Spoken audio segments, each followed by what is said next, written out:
Rogue commands are different, and it's odd. Yeah, it's really awkward.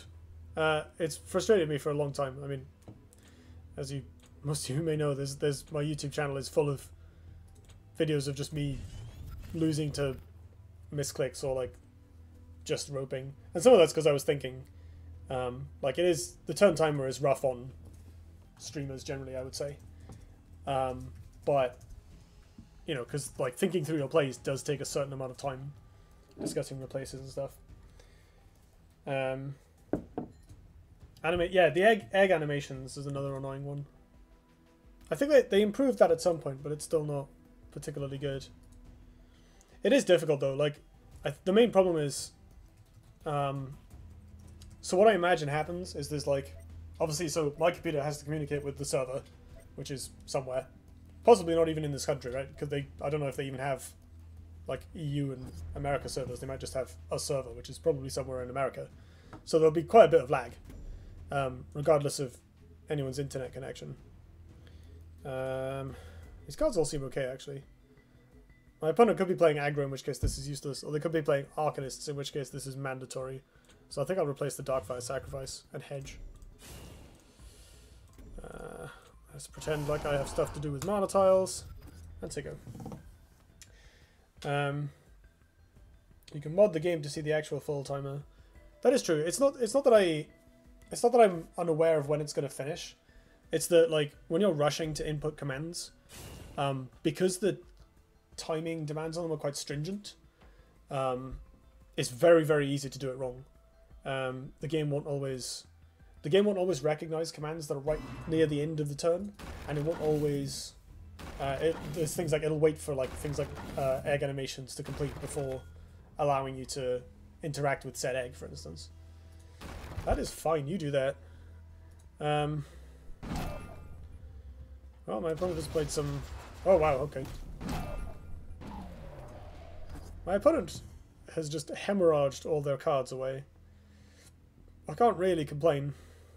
I guess I'll start punching these.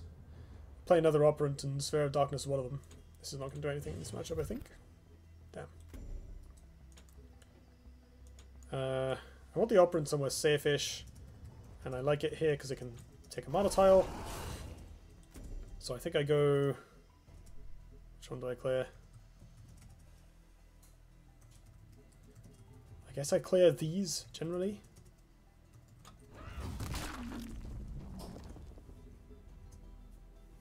Possibly this one, it forces my opponent to walk over here if she wants to use this mana tile. Not that that really matters, because there's nothing else over here either. I guess it lets her play... Yeah, I kind of want the fighting concentrated here, because that's what my 3-2 is. That's alright. Cantrips. Should I craft a third desert? Yeah, it's brilliant. I mean, to be fair, a lot of people only play 2. You only need 2. That's for sure, but it's a really good card. Sorry, I haven't actually gone through your deck yet. Remind me after this game, and I will do it. I got annoyed at... Oh, sorry. Silly taskbar. People in my rank don't play around or can't play around sand. Yeah, it's difficult to do at the best of times, especially when there's a Thunderhorn in play. Like, what you've got, the deck you've built, is basically what I think of as, like, Sophie's Choice Vitruvian, where there are so many cards that are almost impossible to play around effectively. This is awkward. Right, let's get rid of that. Ooh. I mean, that still doesn't really do anything, but ooh.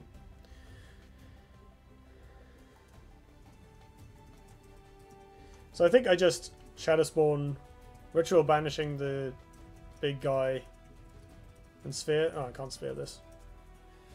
I just kill it, I guess. Not a very exciting turn. There's nothing really better I can do though. I could draw a card first, but I need to get rid of this if I'm going to play spells. And I'm going to play spells. Are they? Oh, come on! Never play around Warbird. I should attack this first, to be fair.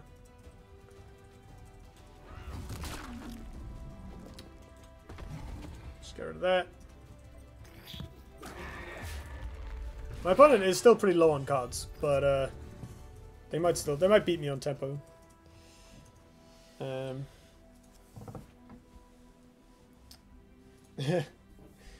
Lots of discussion of sand. Yeah, the playing around Thunderhorn Lost in the Desert is really hard anyway. Like, regardless of your skill level, you just usually have to accept that you're going to get wrecked by something, unless you have like removal for the Thunderhorn and good positional options. All you need to do is 2 conga lines next to each other on opposite end of the board with minions that can withstand Bone Swarm. Yeah, that seems reasonable. So what happens when you play Q Relic? Yeah, so this is a deck idea that Lilithe suggested. Basically, you play Colmar into Arcane Devourer plus Relicarian and make real big generals. Oh no. We're getting burned out. This is not good. I don't have removal for that. But I have an ooze. So I can Sphere of Darkness this, play out some crap, and try and buy a little bit of time. If my opponent doesn't have Hearth Sister, then this can't get at me. This doesn't come back for 2 turns, so I have a little bit of grace to find a removal for this. Get rid of the... We'll see what this does. Yeah. Okay. I mean, this combo heals me at least, but I think it's going to be a little while before we can find it. I'm going to back off slightly. Run out this. I'm going to go with here because then I can punch the Bloodbound Mentor. And I'll put the use here where it blocks off space. And hopefully create some extra creep tiles to put some damage on these big boys. You might want to move from the middle. Good shout. Good shout. You lucky son, you played on the Sentinel trigger just right. No, I didn't. I just let it happen. I mean, it's... Moonlit Basilisk's basically the only one that's played, so it's fine. If he's running the same deck as I am, he has a Fisher somewhere. I think Fisher's pretty likely in a deck with Bloodbound Mantle, so I think that's a reasonable guess. I've seen Q devour a Relic on ladder, it's pretty good. Oh, is it? Nice. Right. Give me good spawns. That's good. Right, we just need a blood tier. Ah, whoa. Whoa. Whoa. We aren't in Kansas anymore. I thought it was Burn Faie. Okay, this hand sucks. Do I just have to Colmar and hope for the best? Yes. Yes, I do. Where do I go? I'm going to get wailed on by this Droga Lord anyway, so I guess I'll body block my opponent. Oh yeah, that's in my deck. That actually might be good. If she doesn't have another Chromatic Cold, we can get some mileage out of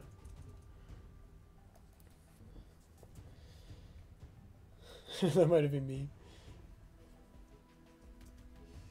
I do like this card. I prefer getting it off the spell that gives you a random Vesper and makes it cost one more, cost 1 less and have +1/+1. But still. Now we need Dark Transformation. That would be sweet. She's just killing it. That's reasonable. My opponent's somehow been on... Like, went down to 2 cards in hand in the first turn and has still been on 2 cards in hand the whole time. Just been, like, top decking like a champion.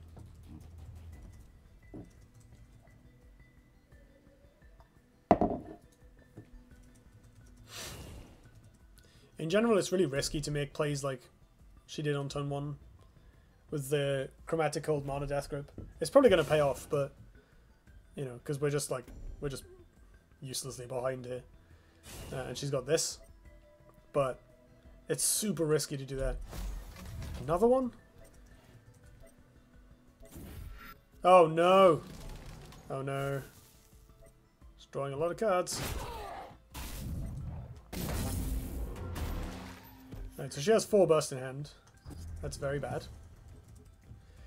I can Variax next turn to no real effect.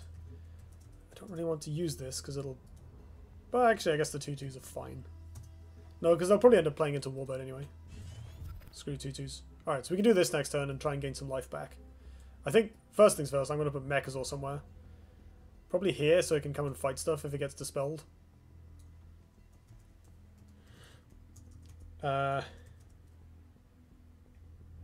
Yeah, that sounds good. Then I'm going to put an ooze in the way. Oh! Ha! Lol. That's hilarious. Then I'll put this ooze down. Where it'll probably just die, but that's fine. I just wanted to get a creep tile on this, basically. And then I'm going to step back a little bit more. I'm not going to use this, because I want this to die to a ping. And we hope. Alright, to be fair, Mentor is great card advantage. You can just replace the off 2 damage. Oh, totally. Mentor is fantastic. This card is brilliant. And in fact, I should probably play it more often. It's really, really strong. I mean, he only drew, like...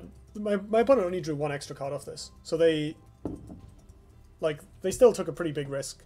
You know, drawing a single extra card is not always going to be worth it. If I have removal for this, especially. Like, she doesn't have a game plan after that.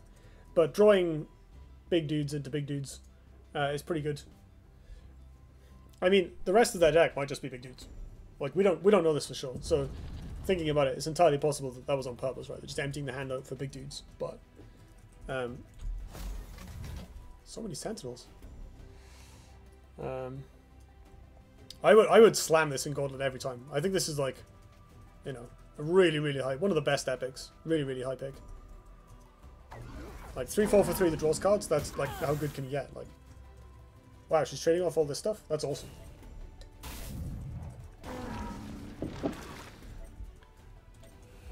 What? What is this deck? Why am I losing to it? That's an odd trade to make. I think I would have just gone face and let the use attack into the 4/8. Okay, well this is cool, because now we can make a massive thing, eat this, gain loads of life, and then hopefully not die. It doesn't quite kill my opponent, which is the only sad thing.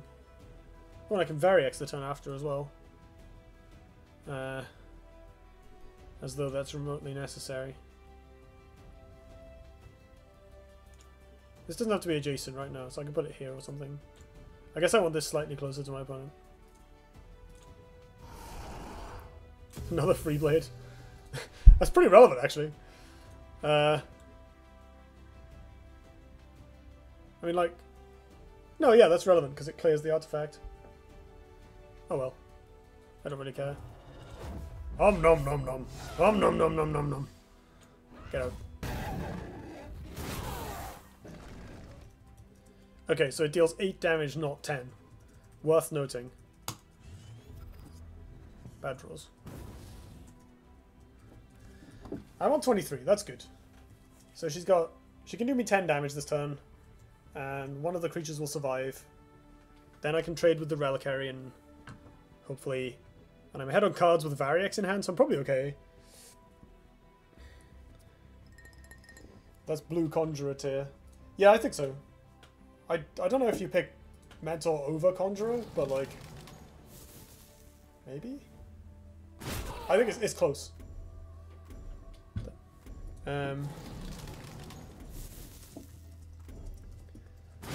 Says so on the artifact. Oh, you can mouse over it, right. Sure. Interesting. Oh, she used a Bloodborne spell from hand. Sure. Ah! These top decks, man. Okay, so I guess... Don't need this, obviously. Ooh. No, that doesn't do anything.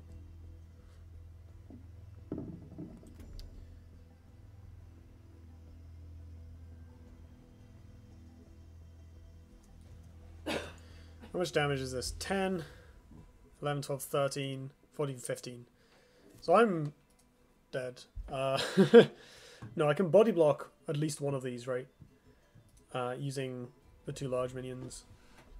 So I punch this.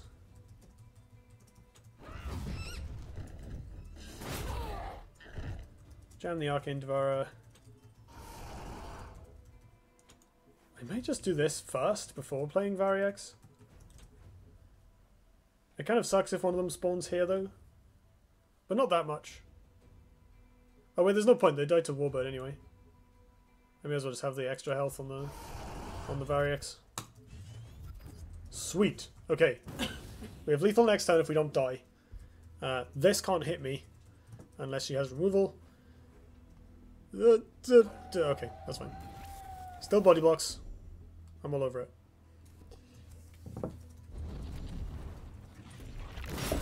Depends whether my opponent wants to trade with the 8-4. The correct play is to trade with the 8-4. But she's not doing it.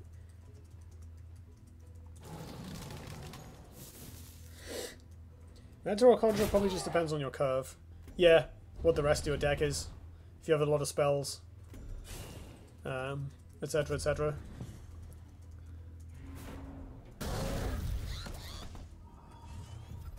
Bye-bye, Dex. Don't need you. Roar!